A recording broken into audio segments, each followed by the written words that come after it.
Здравствуйте всем! Добро пожаловать на канал Магия Песка. Старинные турецкие гаремные гадания на песке для вас. Мои дорогие зрители, гости, подписчики, всех вас хочу поблагодарить за ваши лайки, хорошие добрые комментарии, за вашу поддержку моего канала. Земной вам поклон. Давайте сегодня сделаем отсыпочку на вас. А тема звучит так: кто хочет с вами общаться? Если тема интересна, пожалуйста, присоединяйтесь, загадайте на себя и давайте посмотрим. Называйте свое имя, спросите просто, кто хочет со мной общаться. Ну и для чего, зачем это общение. Так, и давайте будем смотреть. Убираю Назар, прошу высшие силы дать мне возможность ответить на все ваши вопросы и послать для вас только самую важную, нужную и полезную информацию.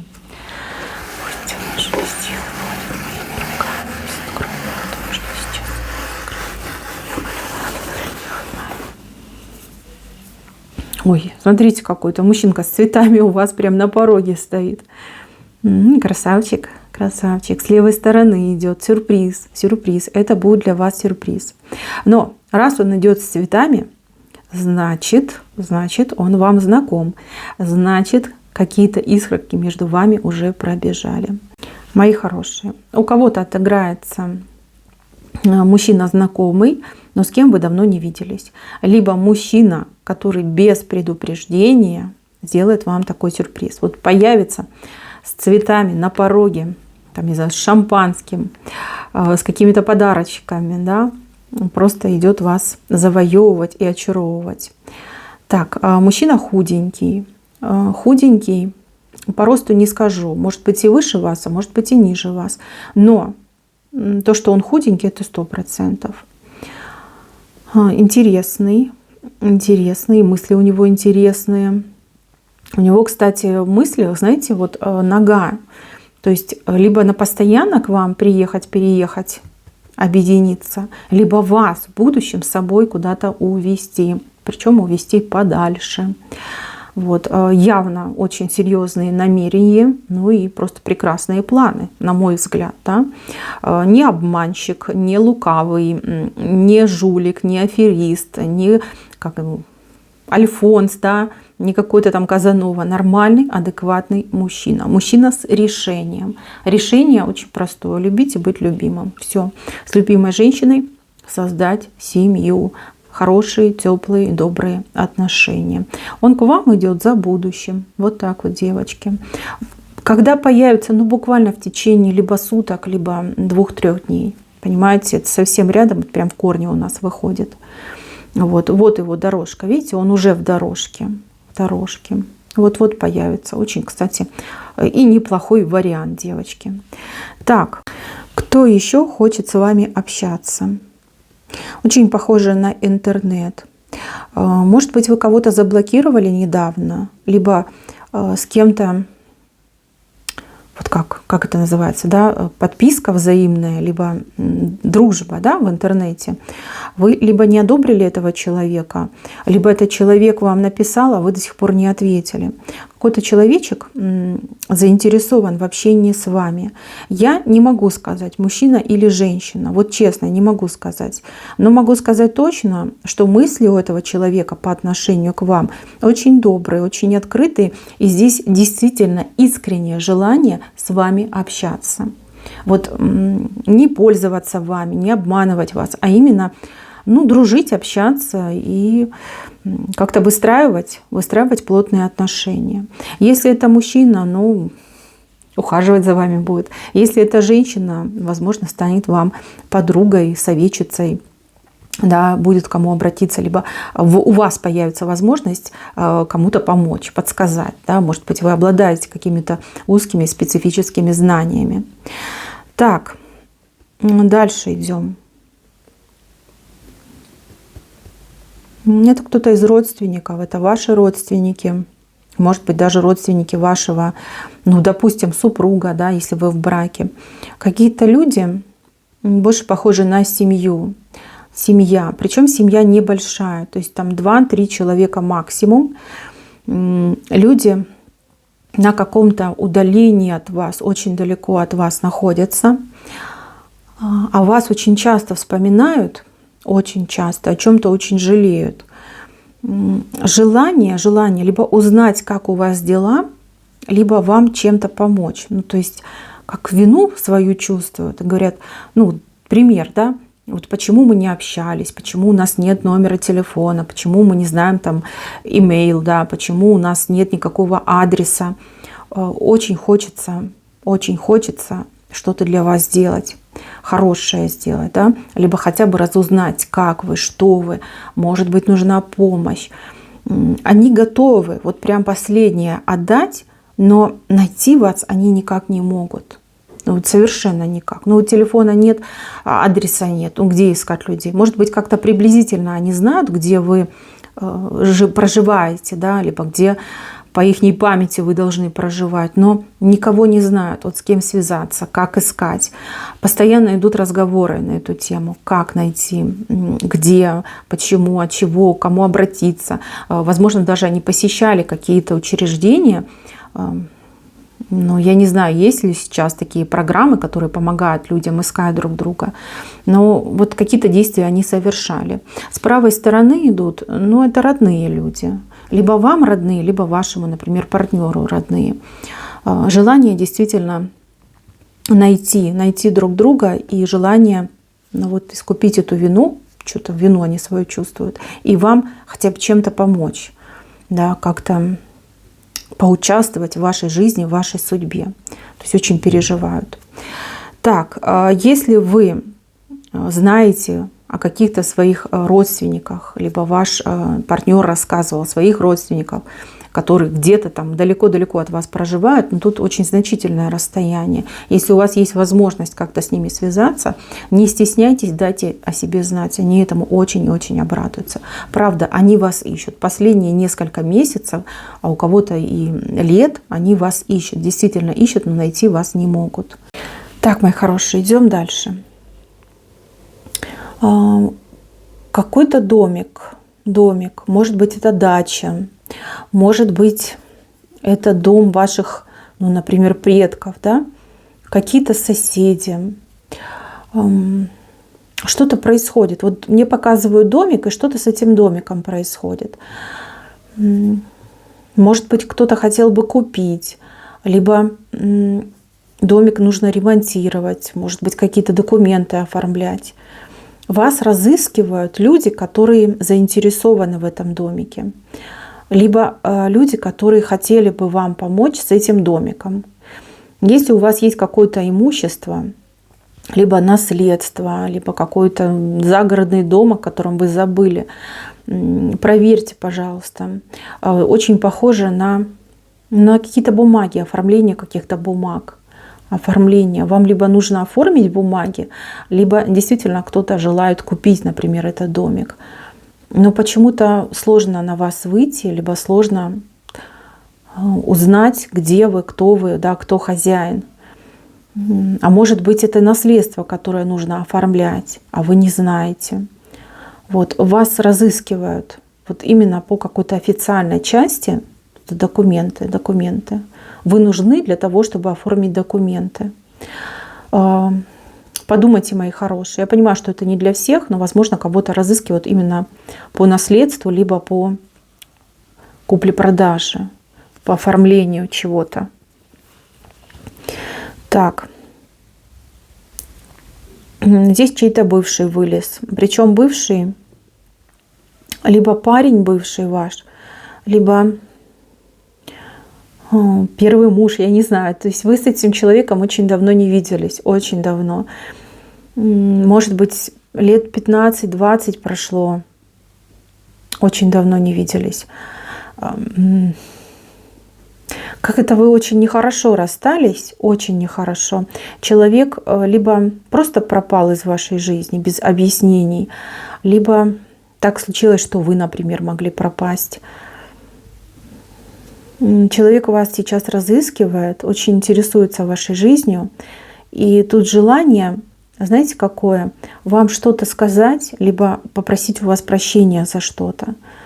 Ну, может быть, за то, что пропал и не попрощался. Но этот человек вас исключительно по соцсетям ищет. Возможно, ищет ваших общих знакомых того времени. Может быть, вы уже фамилию сменили, да, он вас по старой фамилии ищет. Но интересно, интересно. Он вас, кстати, найдет. Найдет, но найдет через кого-то. Может быть, через общего знакомого. То есть тут такая прям цепочка людей. Людей, которые друг о друге, ну, не вспоминают, грубо говоря. Он начнет вас искать, и люди начнут вспоминать. То есть не только он войдет в вашу жизнь, но еще пару вот веточек у вас прибавляется, да, еще какие-то контакты из старого у вас всплывут. Будете общаться еще с другими людьми. Там какие-то две женщины выходят. Идет он и две женщины, и вы, получается, да. То есть у вас будет восстановлен контакт между еще 3 людьми. Знаете, очень тепло будет. Не бойтесь этих встреч, не бойтесь этих контактов. Они очень теплые, они очень добрые. Они такие, знаете, вот согревают душу. Очень приятно вам будет. Даже если вы сейчас вот до сих пор не простили этого человека, вы его обязательно простите, либо поймете, что на самом деле не обижаетесь. Это очень хорошее, теплое такое предсказание. Так. Девочки, именно девочки, у кого отец, ну, скажем так, по глупости, то ли по воле судьбы, вас не растил, вас не воспитывал. Это именно отец, которого вы, ну, либо только из детства помните, либо не помните вовсе. Мужчина с такой судьбой неоднозначной. То ли он сидел, то ли он куда-то уехал далеко. Ну, как жизнь свою кардинально поменял. Ну, либо в худшую, либо в лучшую сторону. То есть он где-то выпадал из вашей жизни лет на 20, а то и больше. Может быть, и на 30, и на 40. То есть вы ничего о нем не знали, вы его искали, но уже бросили это занятие, как смирились. А может быть, вам кто-то сказал, что его давным-давно нет. Вот. Ваш отец, либо, например, его сын. То есть, получается, вам как сводный брат. Потому что здесь именно мужчина, но линия отца идет. Этот человек вас скоро найдет. И вы знаете, они у вас что-то будут просить. Я не могу сказать, что. Но что-то будут просить. Либо отец будет у вас что-то просить, либо вот этот его сын будет что-то просить. Я не хочу вас расстраивать, и я должна вам это сказать. Вам будет неприятно, что именно с такими вопросами, с такими просьбами они к вам придут. Да, либо он придет, может быть, один придет, а может быть, и вдвоем придут. Вам будет очень обидно, что не интересовался человек вашей жизнью, никак в ней не участвовал. И тут, спустя столько лет, да, обращается с какой-то вот просьбой. Но эта просьба, но она какая-то дикая идет, вот в вашем восприятии. Не могу сказать, что это. Но вот прямо обратятся, чтобы вы что-то сделали. Может быть, что-то подписали. Может быть, даже за помощью к вам обратятся. Понимаете? Дичь идет. Именно дичь. Очень несправедливо. Вот прям действительно несправедливо. То, как, ну, например, ваш отец с вами поступил. И если в вашей памяти, либо в каких-то ваших мыслях он был для вас еще каким-то, ну, героем, да, ну, вы его, может быть, пытались оправдать. Ну, понятно, все дети любят своих родителей, какими бы они ни были. То здесь вот вас ждет достаточно жесткое разочарование. Жесткое. К сожалению, вам нужно это пережить. Почему я вам вообще об этом всем говорю? Почему песок это показал? Знаете, в данном случае вам не будет грешно отказать этому человеку. Отказать. Просто, знаете, как говорят, отвернуться и уйти восвояси. Не надо помогать этому человеку, потому что, ну, тут, понимаете, тут какая-то хитрость, тут желание воспользоваться вашей добротой. То есть, обратившись к вам и получив от вас помощь, этот человек, либо эти люди, они от вас не отстанут. Вы для них превратитесь, ну, извините, но в дойную корову. Вот. Не надо становиться сознательно жертвой. Не надо этого. Не надо. Если он вычеркнул вас из своей жизни, и неважно, какая там причина была, первая причина, это неважно, у него было много времени, чтобы вас найти, либо, опять же, если у вас есть брат, о котором вы не знаете, тоже было очень много времени, чтобы вас найти. Человек никаких действий не предпринимал, а то вдруг, смотрите, как понадобилось, прижало, сразу вспомнил, что есть сестра, да, либо дочь. Не участвуйте в жизни этих людей. Как они отказались от вас, поступите так же. Знаете, это долг платежом красен. Вот как бы ни странно это не звучало, да, от меня, но именно так вам нужно поступить. Здесь просто очень большой риск, что вы попадете в этот капкан эмоций, да, то есть вы почувствуете себя, как виноватой, да, что скажете, как же так, я отказываюсь от своих родственников. Не надо так поступать, не делайте этого, не идите с ними на контакт, не идите. Им что-то от вас нужно, какая-то выгода нужна. Не разбивайте свое сердце, не отдавайте им последнее. Хотите сделать доброе дело? Идите кошек покормите, собак, я не знаю, птичек. Очень много людей, которые нуждаются действительно в помощи, в поддержке, хороших, добрых людей. Помогайте им, будьте волонтером. Но людям, которые, извините, предали вас и забыли о вас до определенного момента, помогать не стоит. Печалька. Печалька, что такое в жизни бывает, но что поделаешь, да, что поделаешь. Не бойтесь, никто вас осуждать не будет. Ни люди, ни высшие. Это 100% так. Здесь осуждения и греха для вас не будет, если вы отвернетесь от этого человека. Так, следующий момент. Работа. На работе, девочки, у кого-то очень хитрый начальник, просто нереально хитрый начальник, либо начальница, человек, змея, не знаю, питон, наверное, очень хитрый, очень коварный. Может быть, вы особо с начальником не общались, может быть, вы только-только вот сейчас начнете работать у этого человека. Человек будет лестью к вам подходить, человек с вами будет пытаться дружить, будет вас называть своим неподчиненным, не подчиненной, а подругой, да, либо другом. И будет вам, знаете, как предлагать в дружбу делать работу. То есть, мы же друзья, да, но друзья-то друг друга деньги не берут, по дружбе выручи, поработай, сделай то, сделай это. То есть идет просто полный абьюз. Вам будет приятно, что этот человек, да, начальник, может быть, он совсем высокий начальник, к вам вдруг проявляет такие дружеские чувства, протягивает к вам руки, тянет, обнимашки всякие.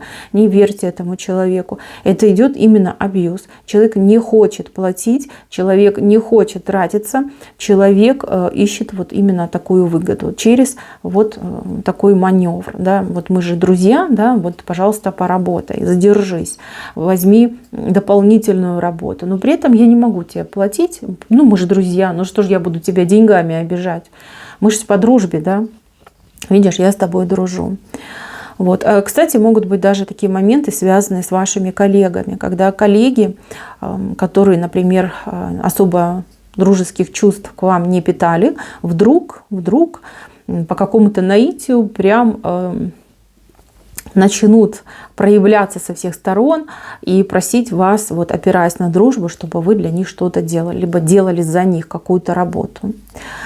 Так, и еще тоже с работой связано для тех, у кого свое дело, свой бизнес.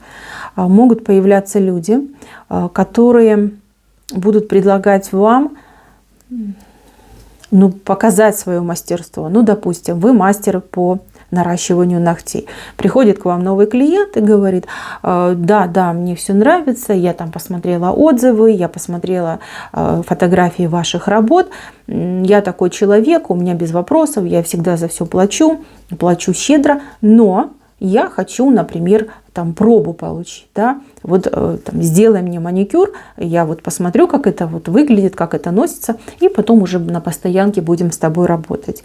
Такие моменты тоже могут быть. Аферисты, Человек может хорошо быть одетым, человек может действительно располагать к себе. Не соглашайтесь на такие пробы, вам пробы ни к чему, вы мастер, вы хозяин собственного дела. Что значит попробую? Иди в булочную, попроси попробовать, я не знаю, торт, да, кто даст, никто не даст. Поэтому такого делать не надо. Так. У кого-то, кстати, новые соседи появились. Соседи, да, это какая-то семья новая, въехала в дом, ваш дом, может быть, соседний дом. У вас с этими людьми что-то общее есть.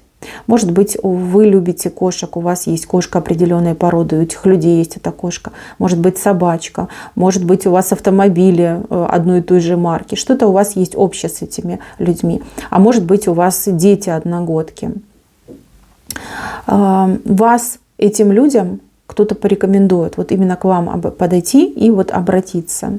Они немножко будут стесняться, но тем не менее очень приличные люди, очень хорошая семья. Возможно, вы очень крепко с ними подружитесь, будут к вам подходить, общаться с вами. Так, и еще. Кто у меня пойдет скоро учиться? Я вижу, что кто-то пойдет учиться. Это может быть что угодно, начиная от курсов иностранного языка, заканчивая, я не знаю, спортом, танцами и вождением. Учеба вам предстоит. Новые люди, новые лица, но все какие-то, я не знаю, зацикленные на себе идут. Старайтесь быть собой. Не повторяйте за другими. Помните, что улыбка красит человека. Я вижу, что вы, я не знаю, вокруг себя какой-то коллектив прям организуете. Люди вокруг вас будут. Допустим, вы приходите, все такие смурные, каждый своим делом занят, друг на друга из-под-лобья смотрят. А вы идете и улыбаетесь, вы со всеми здороваетесь, вы приветливая. Вы как солнышко, да, вы заходите в помещение, вы как солнышко. Люди к вам потянутся. Вы там станете в этом коллективе, как лидер, понимаете, такой формальный, неформальный, неважно. Важно, что к вам люди потянутся. С хорошими, добрыми эмоциями. То есть, как объедините маленький коллектив и как подружите даже, возможно, всех между собой. Очень классное состояние, когда люди, во-первых, объединяются, во-вторых, и дружат, а в-третьих, вы всем этим, скажем так, управляете, задаете тон. Прекрасно. Подтяните вы этих людей, научите их улыбаться и дружить. Хорошее предсказание идет. Так, мои хорошие, на этом все. Спасибо за внимание. Всем пока-пока.